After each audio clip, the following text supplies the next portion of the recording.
بسم اللہ الرحمن الرحیم۔ میں محمد خوشنود عالم دارالعلوم غریب نواز پریاگ راج جماعت خامسہ کے بچوں سے مخاطب ہوں اور مشکوٰۃ شریف کا درس چل رہا ہے۔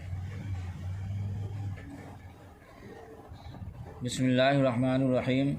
عن ابن عمر ابن الخطاب رضی اللہ تعالیٰ عنہ قال قال رسول اللہ صلی اللہ تعالیٰ علیہ وسلم انما الاعمال بالنیات وانما لامرئ ما نوى فمن كانت ہجرته الى اللہ ورسولہ فہجرته الى اللہ ورسولہ وما كانت ہجرته الى دنیا یصیبها او امرأة یتزوجها فہجرته الى ما ہاجر الیہ متفق علیہ۔ یعنی اللہ کے نام سے شروع جو نہایت مہربان اور رحمت والا ہے۔ مشہور صحابی رسول حضرت عمر ابن خطاب رضی اللہ تعالیٰ عنہ سے مروی ہے کہ انہوں نے فرمایا کہ رسول اکرم صلی اللہ علیہ وسلم نے ارشاد فرمایا کہ اعمال کا دار و مدار نیتوں پر ہے۔ ہر شخص کے لیے وہی ہے جو نیت کرے، بس جس کی ہجرت اللہ و رسول کی طرف ہو تو اس کی ہجرت اللہ و رسول ہی کی طرف ہوگی، اور جس کی ہجرت دنیا حاصل کرنے یا عورت سے نکاح کرنے کے لیے ہو اس کی ہجرت اس طرف ہوگی جس کے لیے کی، یعنی جس کی نیت سے ہجرت کی۔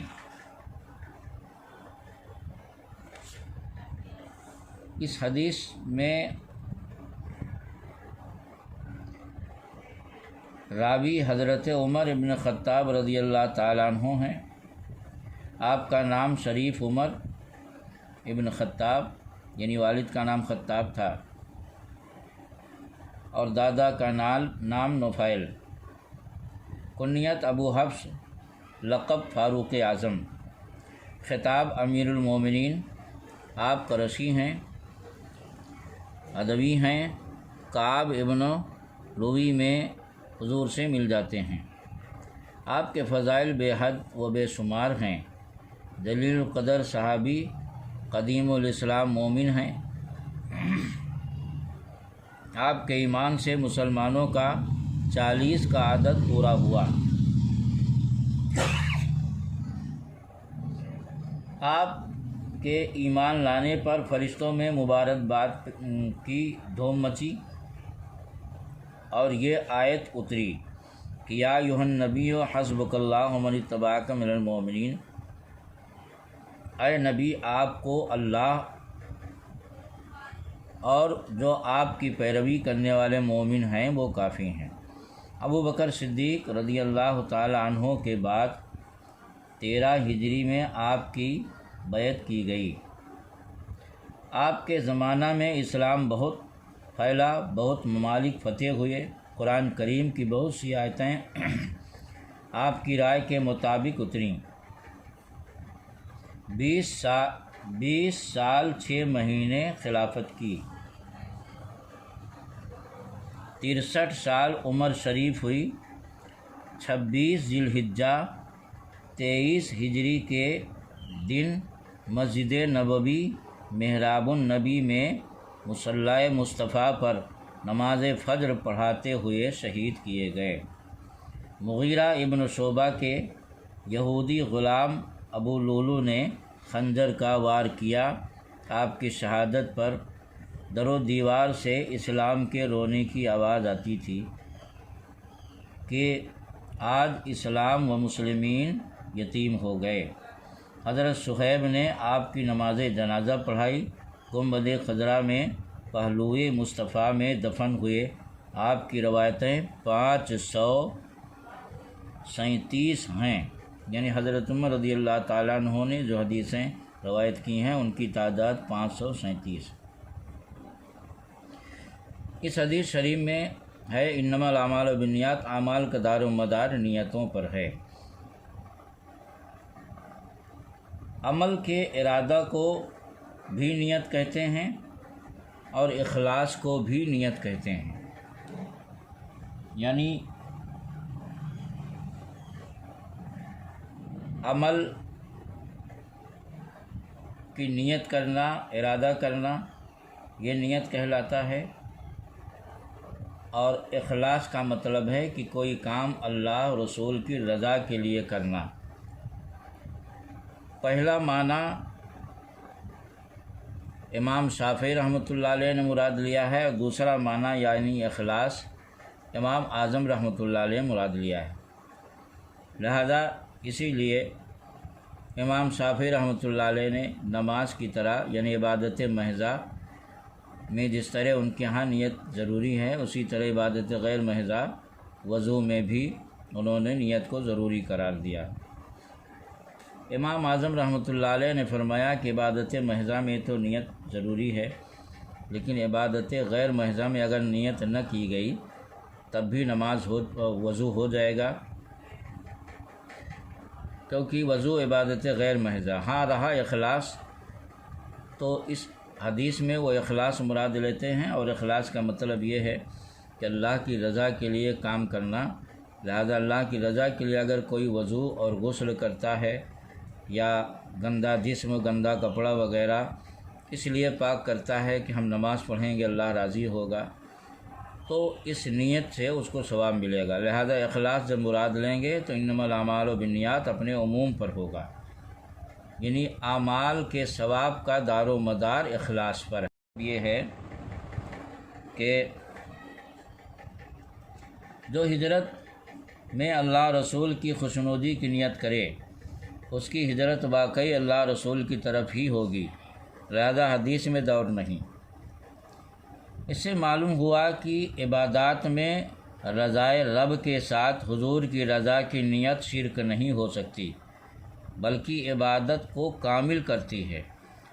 یہاں دیکھو کہ ہجرت عبادت ہے اور اعلیٰ درجے کی عبادت ہے، مگر فرمایا گیا الی اللہ و رسول ہی۔ یہ بھی معلوم ہوا کہ حضور کے پاس جانا اللہ کے دربار میں جانا ہے، کیونکہ مہاجرین مدینہ جاتے تھے، مکہ سے ہجرت کر کے اور دیگر شہر سے ہجرت کر کے مکہ جاتے تھے، جس کا یہاں تذکرہ ہے،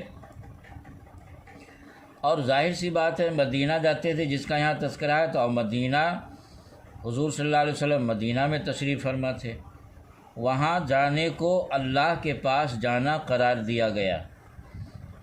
صاف صاف ہے فَهِجْرَتُهُ إِلَى اللَّهِ وَرَسُولِهِ، تو اس کی ہجرت اللہ کی طرف جانا ہے اور رسول کی طرف جانا ہے۔ حالانکہ صحابہ حضور کی طرف جاتے تھے، اللہ کی طرف نہیں جاتے تھے، پھر بھی کہا گیا حضور کی طرف جانے کو اللہ کی طرف جانا کہا جا رہا ہے۔ اس حدیث سے یہ بھی معلوم ہوا کہ ہر جگہ حضور ہی کے دم کی بہار ہے، ان کے بغیر اجڑا دربار ہے۔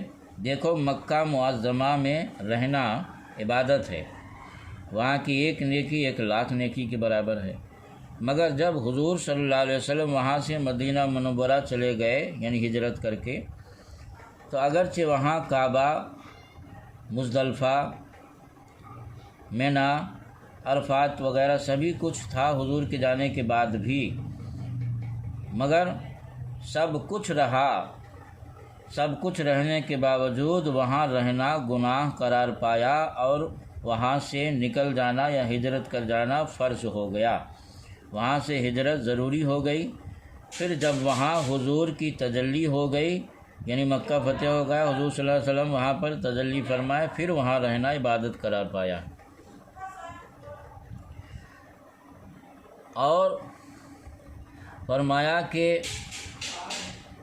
ومن کانت ہجرتہ الی دنیا یصیبها او امرأۃ، اور جس کی ہجرت دنیا حاصل کرنے یا عورت سے نکاح کرنے کے لیے ہو، اس کی ہجرت اس طرف ہوگی جس کے لیے اس نے ہجرت کی۔ چونکہ